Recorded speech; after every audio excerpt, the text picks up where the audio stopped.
Alhamdulillahi Rabbil Alamin. Wassalatu wassalamu ala ashrafil anbiya'i wal mursalin wa ala alihi wa sahbihi ajma'in. Subhanaka la ilma lana illa ma'alamtana innaka antal alimul hakim. Wa la hawla wa la quwwata illa billahil alil azim. Rabbi ishrah li sadri wa yassiril amri wahlul 'uqdatam min lisani yafqahu qawli. Allahumma alimni ma jahiltu wa zakkirni ma nusitu, amma ba'd. Yang dikasihi tuan-tuan imam, tuan-tuan Bilal, tuan-tuan Siap, pengurusi surau, ahli jawatan kuasa surau, para asatizah, para alim ulama, tuan-tuan guru, hadirin hadirat muslimin muslimat yang dikasihi Allah sekalian. Alhamdulillah, syukur kita kepada Allah Subhanahu wa taala, pada malam ini Allah masih memberikan keizinan kepada kita untuk kita sama-sama hadir ke surau ini untuk solat maghrib berjemaah. Seterusnya Allah memberikan sedikit kelapangan waktu kepada sebahagian pada kita untuk duduk terus lepas maghrib mendengar kuliah tazkirah maghrib pada malam ini. Moga-moga ia menjadi amal saleh kita yang boleh kita persembahkan di depan Allah Subhanahu wa taala.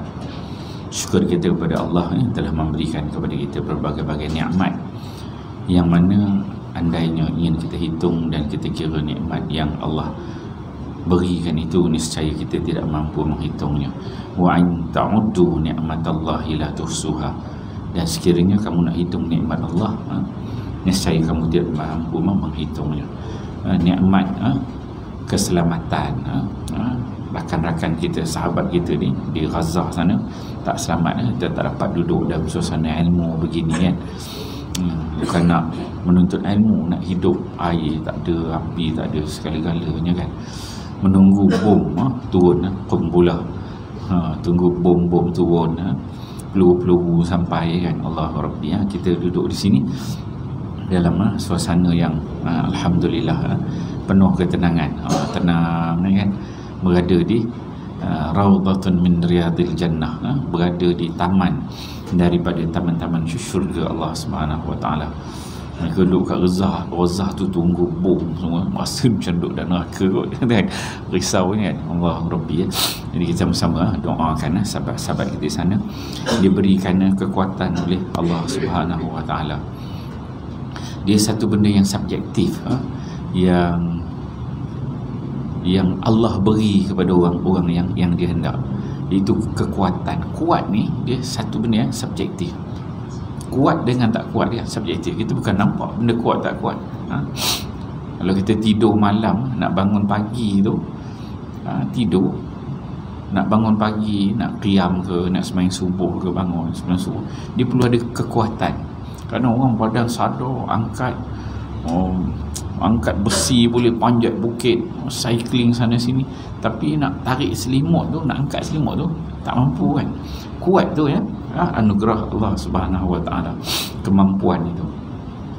Maka kalau Allah berikan mampu, kita nampak berat sahabat-sahabat kita di sana, tapi itulah kita doakan mereka ni Allah beri kekuatan. Bila Allah berikan kuat tu, kita nampak berat, dia boleh tanggung walaupun berat. Kita rasa kalau kita pada tempat dia, kita mungkin tak mampu kan. Tapi kalau Allah beri, dia tak jadi masalah kan. Kekuatan tu subjektif. Apa-apa yang kita buat lah, dia kuat tu subjektif. Anugerah dia daripada Tuhan. Kadang-kadang kita tengok benda tu simple je, bagi kita mungkin ringan, tapi tengok bagi orang lain benda tu berat kan. Tu subjektif. Satu benda yang Allah anugerahkan kepada golongan yang Allah pilih untuk menjadi syuhada ni di sana. Cuma dia tak buat lagi lah senarai. Kalau dia buat senarai, siapa yang volunteer untuk jadi syuhada ke sana kan, para syahid sana, mungkin lain lah pula cerita wakil pada negara-negara dan sebagainya. Okay, InsyaAllah pada malam ini kita akan sambung pengajian kita. Kita menggunakan kitab Ulum Al-Quran, karya Dr. Abdul Latif Muda dan Dr. Rosmawati Ali Mat Zain, yang diterbitkan oleh Pustaka Salam. Dan kuliah kita yang terakhir di sini ialah pada 2 hari bulan 10 yang lalu, sebulan yang lalu kita berada pada muka surat 49. Kita tengok sekali lalu apa tajuk-tajuk yang telah kita belajar. Dia ada bahagian A. Bahagian A itu kita habis konsep ulum Quran, ta'rif ulum Quran, pembahasan perbezaan ulum Quran, ilmu tafsir, usul tafsir. Kemudian bahagian B, bagaimana cara pengumpulan Al-Quran, dokumentasi Quran zaman Nabi, zaman Abu Bakar, zaman Osman.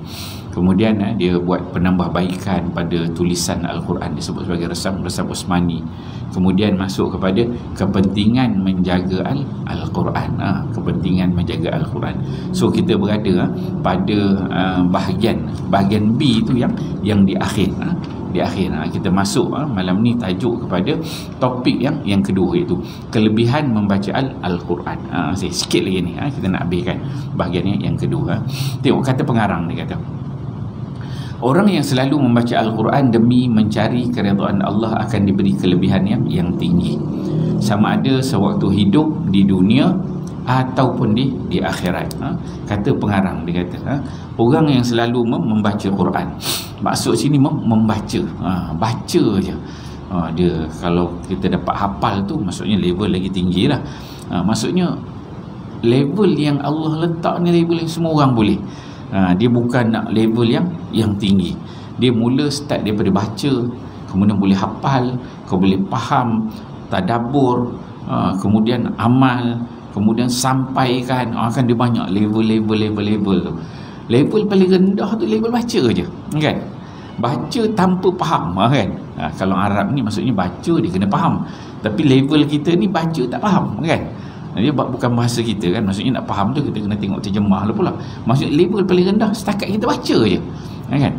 Itu orang yang selalu membaca Al-Quran demi mencari keridhaan Allah. Dengan dia baca tu ada niat lah. Niatnya untuk mendapatkan keridhaan Allah SWT, akan diberi kelebihan yang tinggi, sama ada sewaktu hidup di dunia ataupun di akhirat.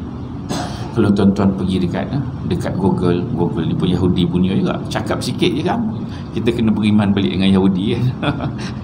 Google, kalau tuan-tuan pergi YouTube, kan, tu semua geng-geng dia semua buat. Kita tukang guna pakai je, kan? Kalau kita tak pakai jadi susah pula hidup ni. Kita beriman dengan geng-geng dia ni. Kalau tuan-tuan pergi YouTube, kan, tengok ataupun dekat Google tu cari guru-guru Quran.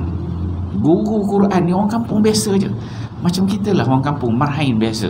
Tok-tok guru kampung yang ngajar Quran, yang orang tak kenal, ngajar anak-anak, cucu-cucu duduk ngaji tiap-tiap hari, tiap-tiap pagi, petang, malam. Mereka ni Allah beri kelebihan yang banyak. Tuan-tuan tengok, banyak kes yang mana jasadnya Allah pelihara. Banyak tuan-tuan. Tuan-tuan baca kisah jasad yang dipelihara oleh Allah, dia intact. Dia punya daging dia tu bila tanam tu tak makan bumi, tak rosak elok. Beberapa tempat yang dikorek balik kubur-kubur tu, jumpa balik jenazah tu, tengok, cek dulu apa guru Quran. Cek je guru Quran, orang biasa je, orang tak kenal, orang kampung biasa, ngajar ngaji gitu-gitu je. Dia ngajar Quran ni, ngajar Quran, dia bukan kalau macam penceramah ni, macam tambah zaman sekarang ni kita ada online semua benda, kan. Penceramah ni macam nak bercakap banyak, nampak macam hebat sikit, macam okey sikit, kan, banyak, kan. Tapi ngajar ngaji ni duduk gitu je lah, betulkan baca orang ini, betulkan dengung, betulkan panjang pendek itu. Dia tak nampak macam nak gah sangat. Tambah pula kalau mengajar tu bukan jenis ngajar masuk dalam TV tu dengan siap dengan tarano, itu level lain lah.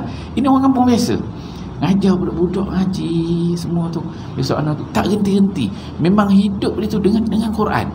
Habis anak orang ini, anak orang tu masuk, yang ni masuk, yang tu keluar, habis dia tu jadi tok guru Quran. Allah beri dia kelebihan yang banyak dah. Kisah-kisah tengok Allah pelihara dekat dunia lagi. Bila mati tu daging dia ni masuk, tak makan, ulat tak makan. Allah pelihara kelebihan dia. Dia tak glamour, orang tak kenal, orang biasa, bukan orang kaya, tapi Allah beri kelebihan banyak. Tuan-tuan tengok je dekat YouTube, kisah-kisah kat Google boleh cari. Tengok Allah Rabbi, tengok tanam 10 tahun, tengok cerita dua guru Quran 15 tahun, 20 tahun. Dia kata cucu dia cerita ni, atuk dia duduk gini guru Quran, 25 tahun dah meninggal. Tengok gitu.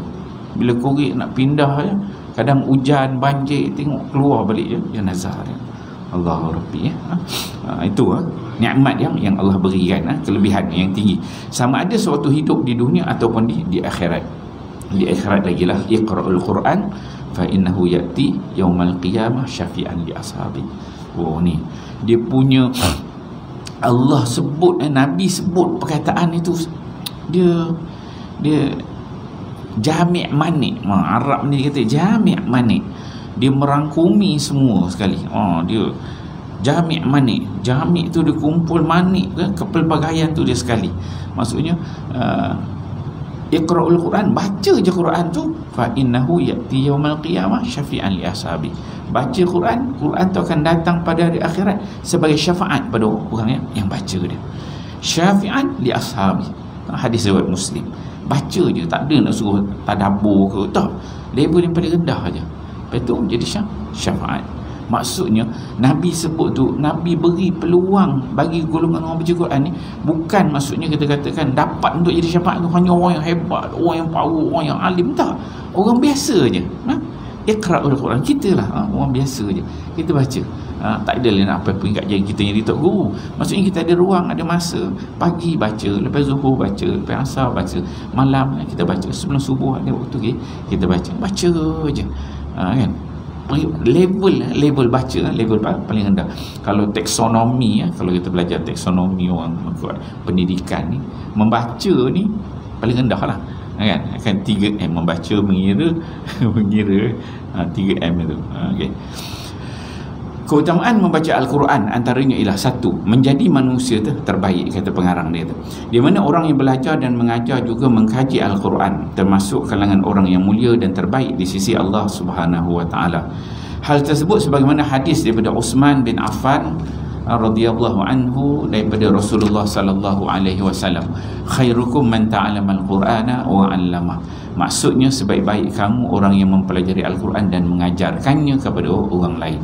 Ini daripada hadis daripada Bukhari dan Fadailul Quran. Khairukum man ta'allama, sebaik-baik kamu ialah orang yang belajar dengan Quran wa 'allamahu, kemudian dah belajar, dah reti baca Quran, kemudian mengajarkannya. Umum, sama ada ini bentuk hadis ni Nabi sebut, sama ada dalam bentuk yang tadi level paling rendah membaca, kita boleh baca, dah reti baca, kita ajar orang lain baca, itu level paling rendah. Kalau kita ni reti terjemahan, kita faham, kita pula ajar orang lain, itu juga. Kalau ni kita ni reti tafsir, kemudian kita ajar pula orang tafsir, orang lain. Kalau kita ni reti tadabbur, kemudian kita ajar orang lain bagaimana cara nak tadabbur Quran. Kita faham tentang Quran, kita amalkan tentang Quran, kita ajak orang lain sama-sama amal Al-Quran. Itu semua berada dalam hadis ini. Man ta'allama Quran wa 'allama. Semua dah dapat masuk. Geng itu yang satu. Kemudian yang kedua, anugerah yang perlu direbut. Pengarang disebutkan, Al-Quran merupakan suatu anugerah untuk umat Nabi SAW serta kenikmatan yang tiada bandingannya. Sehubungan itu dituntut supaya berlumba-lumba untuk mempelajari juga mendalaminya. Hal itu selaras hadis daripada Abdullah bin Umar, anak Sayyidina Umar. Baginda sallallahu alaihi wasallam bersabda, la hasada illa fisnaini, rajulun atahu Allahul Quran fahuwa yaqumu bi ana al-laili wa ana al-nahar, wa rajulun atahu Allahu malan fahuwa yunfiquhu ana al-laili wa ana an-nahar. Apa dia? Tidak boleh ada perasaan dengki kecuali dalam dua perkara. Orang yang diberikan Allah keahlian tentang Al-Quran, dia ada ilmu tentang Quran, maka dia melaksanakan, membaca dan mengamalkannya malam dan siang.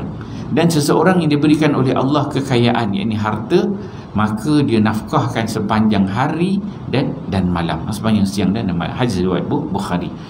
Maksudnya dari sudut kita ni nak dengki, memang boleh kita dengki. Kita ni boleh dengki pada dua perkara je yang diajar oleh Nabi. Kan dengki ni sifat mazmumah, kan, dengki kat orang ni sifat mazmumah. Tapi Nabi kata la hasada illa fisnain, tak boleh nak dengki dua perkara ni, kita kena dengki. Kena tak dengki pun kena tanam dalam diri kita ada perasaan dengki, kena dengki dekat orang. Kalau tak ada dengki tu kita ada masalah, tapi kena tanam dengki. Dua jenis ni kita kena tanam dan kita dengki. Apa dia? Rajulun atahullahul Quran, seorang lelaki ke perempuan. Dalam hadis ini sebut rajulun tu merangkumi lelaki dan perempuan. Rajulun atahullahul Quran, seorang lelaki yang Allah berikan kepada dia, boleh baca Quran, boleh amalkan Quran, dia kata. Kemudian apa yang dia buat? Fahuwa yaqumu bi ana al-laili wa ana an-nahar, yang mana dengan bila dia boleh baca Quran ataupun dia boleh tafsir Quran, dia boleh tadabbur Quran, maka dia mengamalkan ana al-laili wa ana an-nahar, waktu malam, waktu siang, hidup dia tu dengan Quran. Kalau baca siang dia baca, malam dia baca, ngajar sana ngajar sini, ngajar membaca kan. Siang dan malam hidup dia tu dengan Quran. Tengoklah pada level mana, membaca, mentafsir, mentadabbur, mengamal kan, semua level itu. Satu, yang pertama, kena dengki. Kita ni kalau tengok ada orang dengki, tengok ish, rajinnya dia baca Quran, kita kena dipasang dengki. Ish, dia ni rajin tu, pasal datang je surau, tengok muka dia baca Quran. Datang zuhur, tengok dia juga baca Quran. Maghrib pun nampak muka dia macam tak ada orang lain nak baca Quran kan. So kita kena dengki. Dia ingat dia je ke boleh baca Quran, aku pun boleh. Kena ada macam tu kan, kena ada dengki dan ni. Aku pun boleh baca, walaupun aku tak baca kemah macam dia, tajwid macam dia kan, tapi aku pun boleh baca. Kita baca, kena ada tanam dalam diri kita ada dengki. Tengok dia dengki, dia je, tak ada orang lain kena baca, tengok dia. Kita tanam dan kita dengki. Itu golongan yang pertama. Kemudian Nabi sebut ada yang kedua dia. Yang kedua, rajulun atahullahu mala, seorang lelaki yang Allah beri pada dia harta. Harta ni tak semua orang ada harta banyak, tak banyak, ada sikit. Fahuwa yunfiquhu, kemudian dia keluarkan harta tu, infak, sedekah, malam dan juga siang, kerja di infak aja, ada ruang infak. Kalau banyak harta kita ni biasa-biasa je, boleh juga infak, tapi sekadar mana yang kita ada lah. Siang, malam, mungkin kecil lah nilainya, tak besar. Kalau yang pertama dia baca Quran, dia tak perlukan harta, dia perlukan kita punya tenaga, masa. Jadi Nabi letak yang pertama tu dengki tu, tengok orang baca Quran. Kemudian yang kedua, tengok orang banyak harta dia infak, kita kena dengki. Tengok dia lah, tengok bila ada majlis nak perlukan bantuan apa-apa, bagi 1,000, 10,000, 50,000, tengok kaya kan. Tengok kita kena besar dengki. Bilalah aku ni boleh nak jadi macam tu kan. Kita lalu contoh masjid, semayang Jumaat, datang masjid, tengok orang semua bagi masuk dan tabung, tengok dia tabung tu 50, aku bagi RM1 je, rasa dia dalam hati tu rasa aku tengok orang sebelah ni, tengok kenal pula orang sebelah ni, dia ni biasa-biasa je rasa kan, tapi bagi 50, aku bagi RM1 betul kan. Kena ada dengki tuan-tuan, tanam lagi tu. Dia ni aku rasa aku lagi senang pada dia, tapi tengok 100 dia kan. Ya betul kan, aku tengok RM5 pun menggigil. Parkinson nak keluar RM5, Parkinson nak masuk dalam tabung kan. Kena ada dengki, tanam dia gitu. Tengok orang macam mana dia boleh jadi baik macam tu kan. Kena fikir, kena ada dalam diri kita ni, kita muhasabah, tengok macam mana dia boleh jadi baik macam tu, boleh sampai bagi 50, 100, 300. Dia tak ada rasa sayang ke duit tu. Aku ni nak berkira-kira kan, tengok apa masalah aku. Dia macam mana dia boleh jadi macam tu kan, pemurahnya dia. Kena ada dan dia kita tu muhasabah gitu. Dengki kita kena fikir, tak boleh dia ingat dia jaga duit, aku pun ada juga duit. Kena ada pasal dengki tu kena tanam lah dalam diri, barulah kita boleh sahut hadis Nabi SAW kelebihan dia. Okey, yang ketiga Al-Quran memberi syafaat dia tu. Orang yang membaca, tengok disebut ni, membaca, mendalami, mengkaji, beramal dengan Al-Quran akan mendapat syafaat pada hari kiamat dengan rahmat Allah. Sebagaimana hadis daripada Abu Umamah Al-Bahili, ia berkata, saya mendengar Rasulullah SAW bersabda, Iqra'ul Quran fa innahu ya'ti yaumal qiyamah syafi'an li ashabi. Maksudnya, bacalah Al-Quran, sesungguhnya ia akan datang pada hari kiamat memberi syafaat bagi ahlinya, iaitu orang yang membacanya, mempelajarinya dan mengamalkannya. Hadis riwayat Muslim. Ni hadis yang cukup glamour lah. Level yang paling rendah, baca je. Boleh naik lagi, faham, mengkaji, mendalami, beramal dia. Paling rendah. Untuk apa? syafi'an li ashabi. Quran tu hari akhirat kelak ni kita boleh jadi, kita dah ada syafaat dah. Syafaat ni banyak tuan-tuan. Ada ulama bahagikan ada 10 jenis syafaat, ada ulama letakkan 8 jenis syafaat. Syafaat ni di hari akhirat. Syafaat Nabi, syafaat mak ayah, syafaat rakan, ada syafaat pada malaikat, ada syafaat Allah. Ini syafaat Quran yang kita baca, yang boleh buat bekal kita. Okey. Kemudian yang keempat, mendapat pahala berganda. Sesiapa yang membaca Al-Quran akan dikurniakan pahala yang berlipat ganda daripada Allah. Sebagaimana hadis daripada Ibnu Mas'ud, Abdullah bin Mas'ud, dia berkata Rasulullah sallallahu alaihi wasallam bersabda, "Man qara'a harfan min kitabillahi falahu bihi hasanah wal hasanatu bi 10 amsalha. La aqulu alif lam mim harfun walakin alif harfun wa lamun harfun wa mimun harfun." Ini tuan-tuan dah biasa dengar hadis ni, kita ulang kaji ni.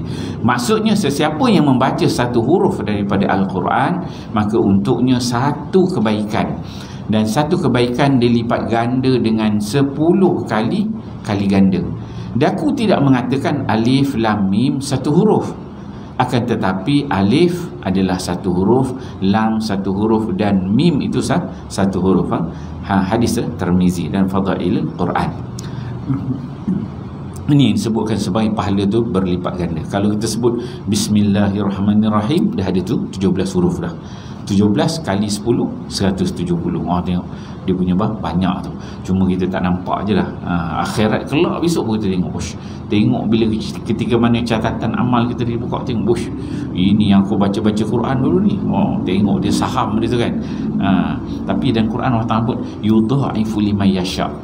Allah ni dia akan lipat gandakan lagi sampai ke satu peringkat yang liman yasha' tu, yang Allah Ta'ala kehendaki tu, yang tidak ada nilai. Dia hanya Allah yang bagi. Sebab Allah tahu bila kita baca Quran ini tak sama di antara seorang dengan seorang yang lain.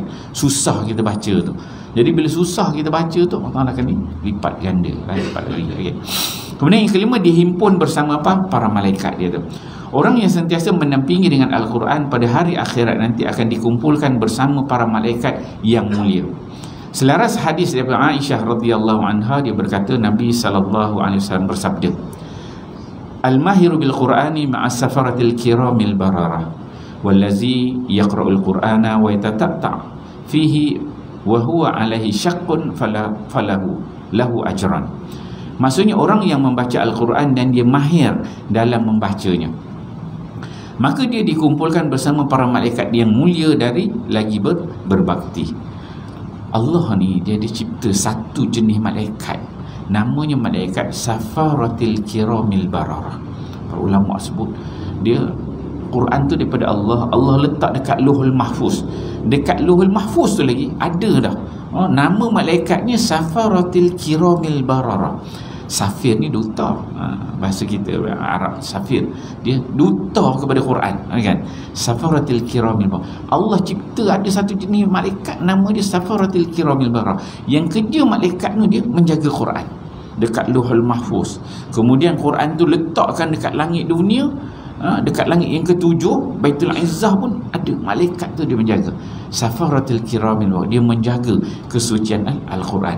Dan malaikat yang jaga Quran ni, bagi orang yang mahir baca Quran, dia akan duduk ke akhirat kelak nanti dengan malaikat ni, Safaratul kiramil bararah.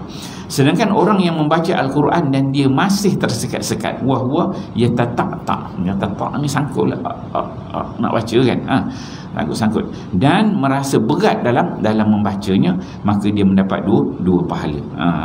Yang ni tadi, yang mahir ni confirm dah bukan 2 pahala, lagi banyak lah lipat dia. Tapi kalau kita ni payah nak baca pun, dengan kita baca juga tapi masih diberi dengan dua pahala.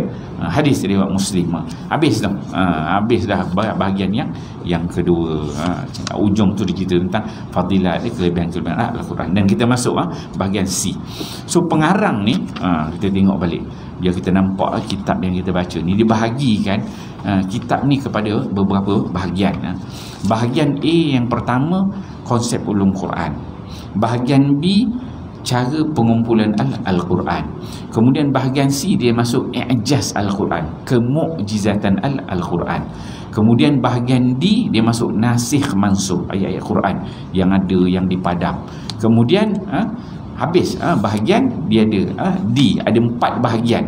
4 bahagian dekat perbahasan yang pertama, itu perbahasan ulum Al-Quran. So kitab ni ada 2 perbahasan, perbahasan ulum Quran, kemudian dengan perbahasan bahagian tafsir. Bahagian ulum Quran ni, kalau kita tengok kitab-kitab lain, dia banyak lagi tajuk-tajuk tuan-tuan sebenarnya. Cuma yang diangkat oleh pengarang ni cerita tentang konsep ulum Quran, dokumentasi bagaimana penulisan Al-Quran, pengumpulan Al-Quran, kemudian dia cerita tentang i'jaz, kemukjizatan Al-Quran, kemudian yang keempat dia masuk kepada nasih dan masuk. So 4 bahagian aja. Maksudnya 4 tajuk besar yang diangkat oleh pengarang dalam kitab dia ni. Kemudian dia masuk tu kepada tafsir. Sebab biasanya Quran ni dia akan berakhir dengan kita nak belajar tentang tafsir. Nak tafsir, nak mentafsir, pergi pada tadabbur, kan? Itu kepada tafsir. So kita masuk bahagian yang ketiga tentang i'jaz Al-Quran. Apa dia dikatakan i'jaz Al-Quran ini? Okey. Kita tengok kata pengarang dia tu, pendahuluan dia. Penurunan Al-Quran mencabar sastrawan Arab zaman jahiliyah dalam pelbagai aspek. Quran tu turun, dia dah sebagai dia ada mencabar, sifat mencabar. Mencabar siapa?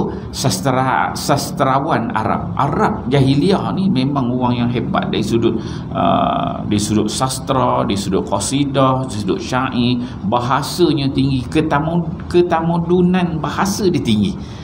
Syair-syair jahili memang orang hebat. Seperti aspek bahasa, di mana mereka akur dengan kelemahan sendiri untuk menandinginya. Bukan sahaja tidak dapat menandingi bahasa Al-Quran, bahkan mereka tertarik pula dengannya. Nak cerita tentang i'jaz. I'jaz ni kemukjizatan. I'jaz ni ajazah dia melemahkan.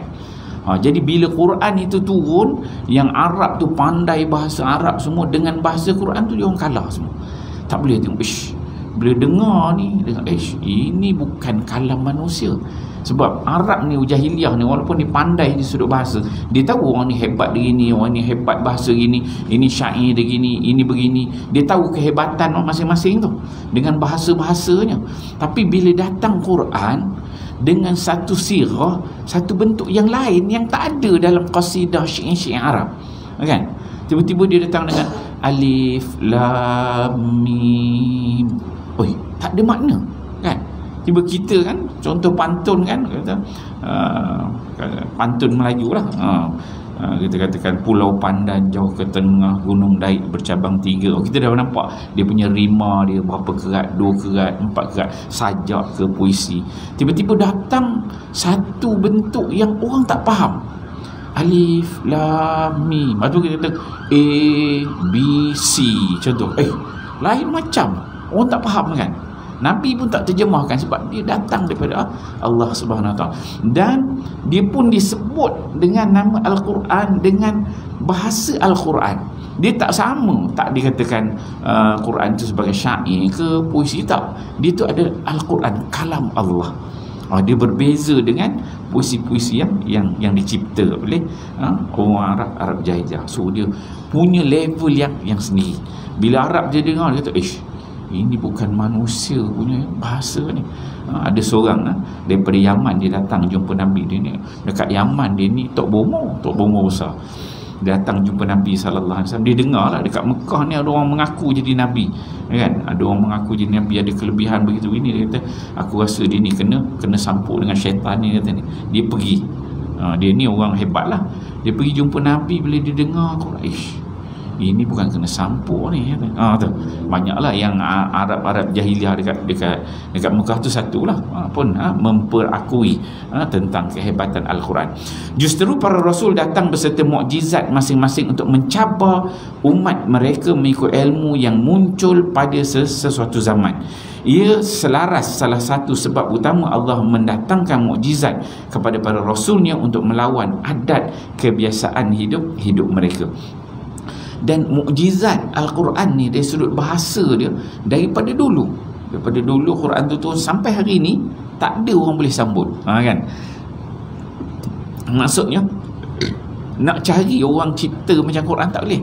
Musailamah Al-Kazab dia buat Ad-Didda kan, cerita tentang kata Al-Fil, Al-Fil, Mal-Fil, Khurtum Tawil, dia punya melalai banyak. Sampai sekarang ni, pada dulu, orang dulu yang hebat pun tak boleh berbahasa, sekarang lagi tak boleh. Bila tak boleh nak buat sama, cuba cari kesalahan, kan? Nak reka sama tak boleh, cari kelemahan Quran. Salah kat mana? Salah macam mana nak salah, nak cari salah Quran. Quran itu bila turun, dia penuh dengan dari sudut grammarnya, disebut nahwu, saraf, balaghah, badi', ma'ni, penuh tu, semua merangkumi Quran. Arab-Arab yang hebat-hebat, yang mulanya kafir masuk Islam, semua berkiblatkan disiplin Quran itu menjadi disiplin ilmu. Nahwunya, grammarnya dijadikan Quran tu asas kepada grammar. Maksudnya mereka mungkin Arab pada ketika itu dah ada dah grammar dia kan, subjek, predikatnya, fi'il, fa'il, maf'ulnya, mubtada', khabar, ni semua ada dah. Tapi bila datangnya Quran tu, grammar pada Quran tu menjadi asas kepada mereka. Yang dia punya grammar dia tolak tepi, ambil Quran tu punya grammar sebab bahasa dia tinggi.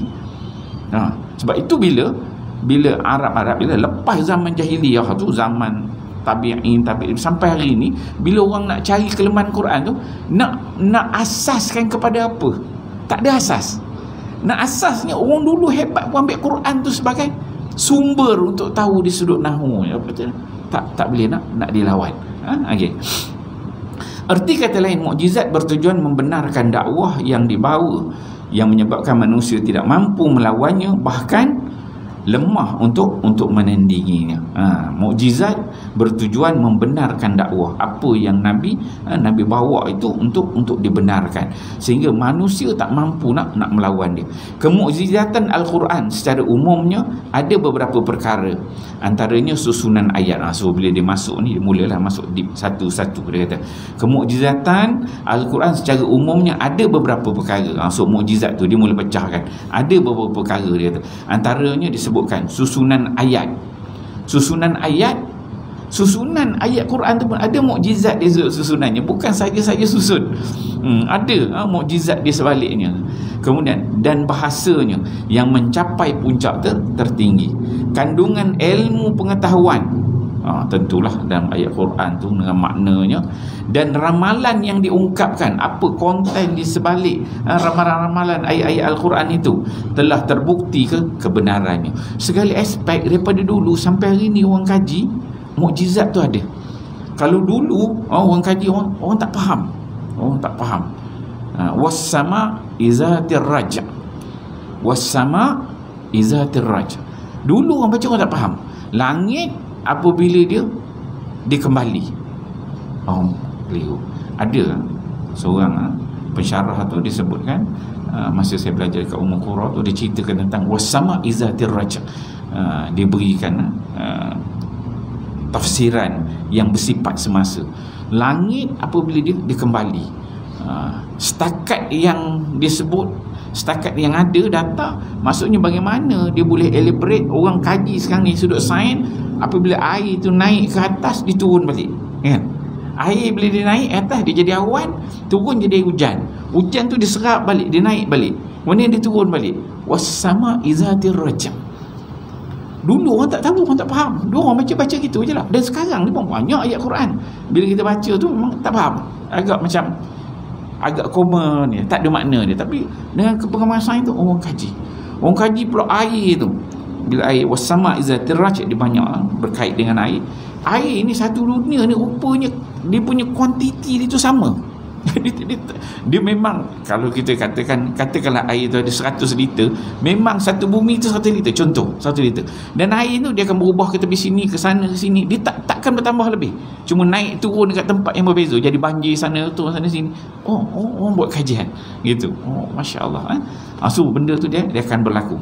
Dan terbukti daripada sehari-sehari kebenaran mukjizat Al-Quran tu semakin terserlah. Okey, kita pergi pada skop yang pertama, ta'rif i'jaz Al-Quran. Biarpun perkataan i'jaz merupakan istilah yang baru muncul dalam sejarah umat Islam, namun ia salah satu pecahan ilmu Al-Quran. Nak sebut i'jaz betul-betul sebagai satu disiplin ilmu, dia bukanlah macam pada dulu lagi dah ada, tapi dari sudut konten itu dah ada.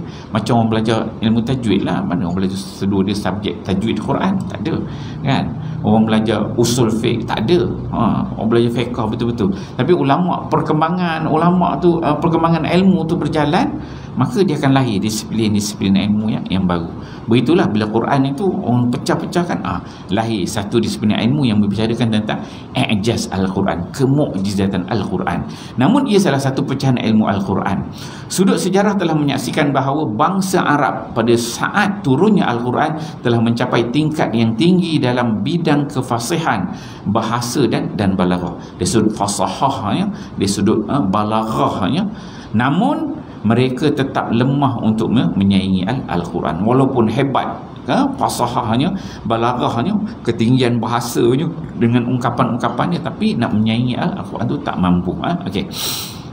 Bab yang pertama, perkataan i'jaz dalam Al-Quran. Maka pengarang dia bawakan, mula-mula bila nak jadi mana-mana disiplin ilmu ni, bila nak terbinanya satu-satu disiplin ilmu, pertama ulama akan cuba sandarkan perkataan itu dalam Quran dulu, kan? Dia akan cari nak buat satu disiplin ilmu, kan? Maka perkataan nama tajuk ilmu tu kena cari pada Quran dulu. Ada tak perkataan itu dan Quran kata apa makna itu? Gitu. Jadi dia cari daripada Quran, i'jaz dalam Quran.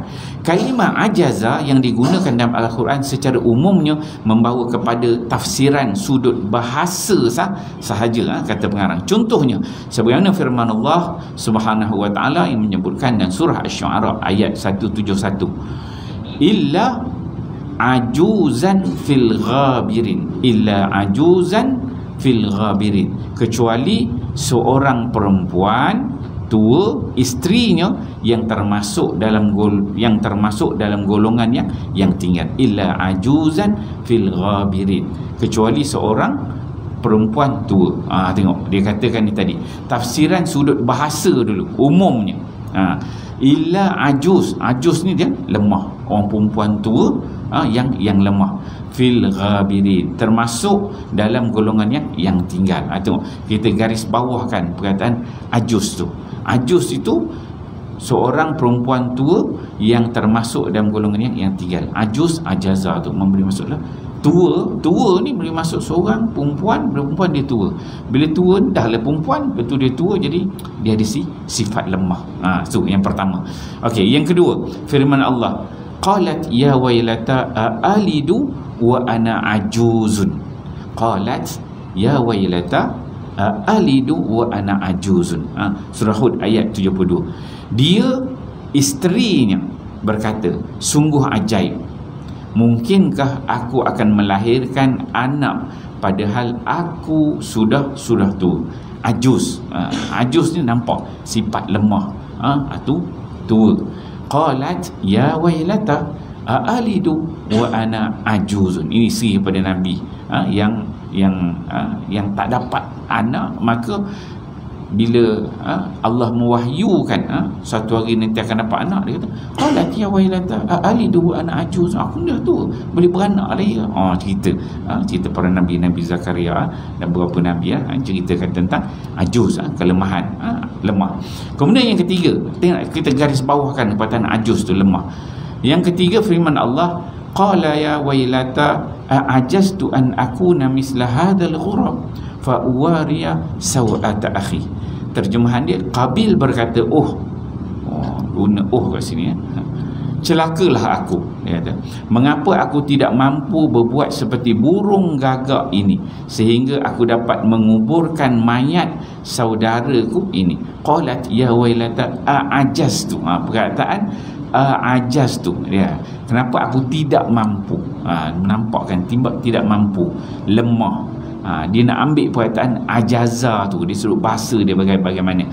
Qala ya wailata ajaztu an akuna misla hadzal ghurab, celakalah aku, mengapa aku tidak mampu. Perkataan tidak mampu itu ajaztu. Okey, surah Al-Maidah ayat 31. Penggunaan, kata pengarang, penggunaan i'jaz tersebut adalah yang dipetik dari percakapan orang Arab yang membawa maksud mengisbatkan kelemahan. Maksudnya menetapkan kelemahan. Bila ada perkataan ajaza, dia membawa maksud nak mengisbatkan, nak menetapkan, nak katakan ada lemah.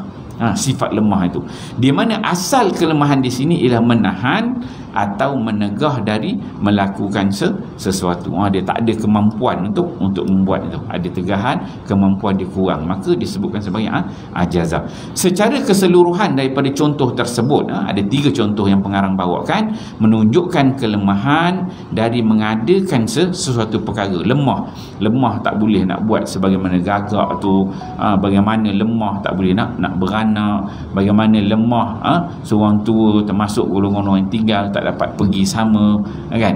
Itu menunjukkan sifat kelemahan dari mengadakan sesuatu, membuat sesuatu. Oleh itu secara ringkasnya i'jaz adalah sebalik kepada yang mampu. So dia nak bagi kita keywordnya, bila katakan ajaza tu sebalik daripada mampu. Mampu lawan kepada mampu tu ialah ajaza, lemah, tidak mampu. Tidak mampu tu ialah mu'jiz, i'jaz. Azan dah ke belum ya?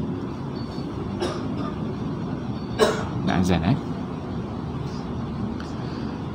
Okey, erti kata lain, Al-Quran juga tidak menyebut secara langsung perkataan mukjizat.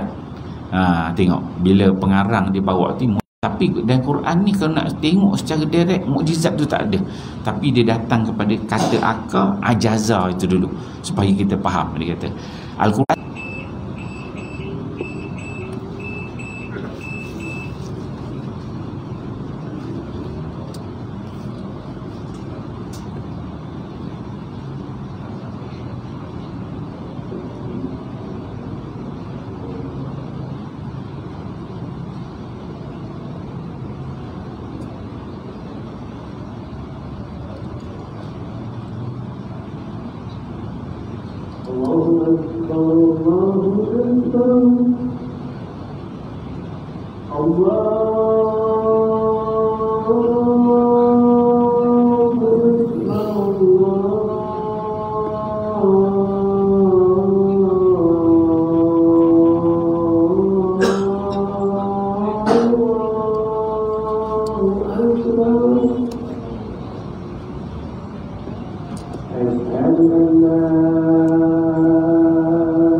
Muslimin hadirin yang dikasihi sekalian, malam ni kita cover beberapa perkara. Pertama tadi kita menghabiskan bahagian B. Bahagian B iaitu berkaitan dengan kelebihan yang dibawa oleh pengarang. Kemudian kita masuk bahagian B, pergi kepada ta'rif i'jaz di dalam Al-Quran. Dia tak pergi kepada ta'rif detail dia lagi. Pengarang bawakan kita supaya kita kenal perkataan i'jaz di dalam Quran. Dekat mana surat beranak dia, kan? Surat beranak ni kat mana perkataan i'jaz? Dia kata i'jaz Quran, mukjizat tu pada mana? Maka dia bawakan 3 ayat Quran yang ada perkataan ajaza, ajuzan, dia kata ajuzun, dia kata ajaz tu. Perkataan ni menunjukkan kepada apa? Lemah, tak mampu. Perkataan ajaz itu menunjukkan kepada lemah, tak mampu. Yang selain daripada mampu, jadi dia ajaz. Itu satu bentuk. Kemudian pengarang disebutkan bahawa kalau kita nak cari perkataan mukjizat ini dalam Quran secara direct, kita tak jumpa. Dia kata Al-Quran juga tidak menyebut secara langsung perkataan mukjizat yang mana memberi makna sudut istilah. Sudut istilah maksudnya makna yang lebih lengkap, lebih lengkap mukjizat. Nak tengok perkataan tu tak ada, dia kata. Bahkan ia menggunakan perkataan yang berlainan. Yang sama maksud dengan mukjizat itu ada perkataan yang lain. Contoh, dia bawakan beberapa contoh. Kita habiskan sikit tajuk sini. Yang pertama disebutkan, maksudnya Quran dia menggunakan perkataan al-bayyinah, al-bayyinah dan al-ayah. Al-ayah ataupun al-bayyinah untuk unta Nabi Saleh yang muncul atau lahir dari sebuah batu. Daripada batu keluar unta. Nabi Saleh doa pada Allah nak tunjukkan bukti kenabian Nabi itu. Maka kaum dia minta, maka keluar unta daripada batu. Ini katakan mukjizat, tapi dia tak guna perkataan mukjizat. Dia gunakan perkataan al-bayyinah ataupun al-ayah. Firman Allah, dia bawakan surah Al-A'raf ayat 73. Firman Allah, qad ja'atkum bayyinatun. Itu bayyinah, bayyinatun mir rabbikum hazihi naqatullahi lakum ayah. Tengok, bayyinah satu, ujung tu perkataan ayah. Ayatun, ayah. Bayyinah, kemudian ayah dia kata, sesungguhnya telah datang bukti. Dia kata bayyinah, bukti. Bukti itu menunjuk mukjizat. Daripada batu keluar unta, dia kata, yang nyata. Mir rabbikum, bayyinah, yang terang, bukti yang nyata. Al-bayyinah, bukti yang nyata kepadamu dari Tuhanmu. Hazihi naqatullahi lakum ayah. Unta betina Allah ini menjadi tanda bagi kamu. Ayah, ayah ni tanda. Kita kata ayat Quran, ayah tu salah satu maksud dia tanda. So tanda ni ialah mukjizat. Ataupun al-bayyinah, dikatakan tadi bukti. Bukti yang nyata, bayyin, yang jelas sebagai satu bukti, itu memberi maksud mukjizat. Itu yang pertama pengarang dia bawakan. Kemudian yang kedua, menggunakan perkataan al-burhan. Al-burhan juga membawa maksud mukjizat. Dia kata menggunakan perkataan al-burhan bagi mukjizat Nabi Allah Musa alaihi salam, sebagaimana firman Allah, fadzanika burhanani mir rabbik ila fir'aun wa malaihi. Dia kata maka yang demikian itu adalah 2 mukjizat dari Tuhanmu yang akan kamu hadapkan kepada Fir'aun dan pengikutnya. Burhanani, dia kata 2 mukjizat. Tengok, walaupun burhan itu benda yang terang lah, tapi dia terjemah sini sebagai 2 mukjizat. Al-burhan. Okay. Surah Al-Qasas ayat 32. Itu yang kedua. Kemudian yang ketiga, pengarang dia buatkan perkataan as-sultan. As-sultan juga membawa maksud kepada mukjizat dalam ejekan kaum kafir terhadap nabi mereka, sebagaimana firman-Nya, qalu in antum illa basyarum mithluna turiduna an tasudduna amma kana ya'budu abauna fa'tuna bisultanim mubin. Mereka berkata, kamu tidak lain hanyalah manusia biasa seperti kami juga. Kamu berkehendak menghalangi kami seperti mana yang disembah oleh datuk nenek moyang kami. Kerana itu datangkanlah kepada kami bukti yang nyata. Bila para nabi ni berdakwah, antara dakwahnya pertama ialah tauhid. Jangan bagi sembah berhala balik kan. Dia orang ni duk sembah berhala. Maka tak setuju. Dia kata ini kami sembah lama dah, nenek moyang kami sembah. Maka faktur Nabi Burhan ni datangkan tu mukjizat. Burhan, sultan datangkan satu mukjizat nak membuktikan kamu ni nabi. Apa tanda dia? Maka tu tadi yang keluar unta macam Nabi, Muhammad belah bulan, itu semuanya mukjizat.